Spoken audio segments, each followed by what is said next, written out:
April 30th, 1900, 3:52 a.m., near Vaughn, Mississippi. Rain poured into the dark night. Inside the cab of locomotive number 382, the pressure gauge trembled at its limit, and the speedometer showed 75 miles per hour. Behind him, nearly 100 people, mail workers, traders, families, slept peacefully in the wooden cars.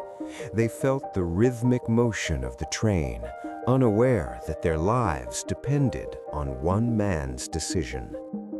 John Luther Casey Jones was already a legend of the Illinois Central Railroad. Known as the engineer of the Cannonball Express, he was famous for pushing trains to their maximum speed. That night, running behind schedule, he was doing it again. Fog, rain, slippery rails. Danger was everywhere. But Casey had traveled this route hundreds of times and knew every curve by heart. Beside him, fireman Sim Webb kept feeding coal into the firebox, maintaining steam pressure. As they came out of a curve, 3 red lights appeared through the fog. A stalled freight train was blocking the track. Sim shouted. In an instant, Casey understood everything. If he did nothing, the wooden passenger cars behind him would be torn apart like paper, killing everyone inside. Instinct told him to jump. He did the opposite. He threw the brakes into emergency, reversed the engine, and fought a losing battle between metal and physics. Then he gave his final order. "Jump, Sim, jump!" Sim leaped to safety. Casey stayed. One hand on the brake, one hand on the whistle cord.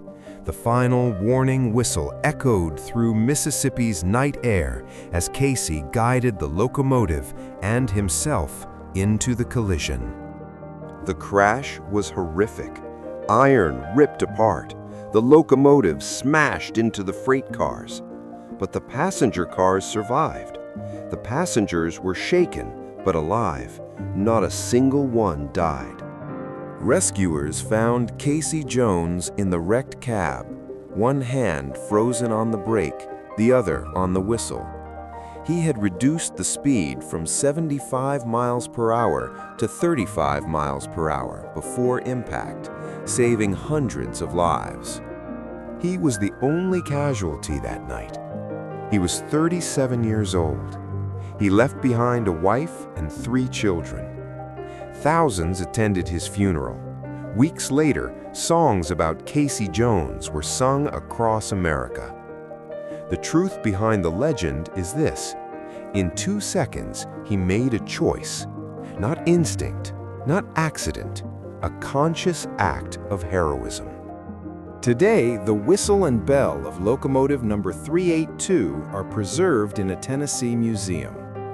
But the real memorial lives in memory, in the descendants of those passengers, in the thousands of lives that exist because of Casey Jones' 2-second decision.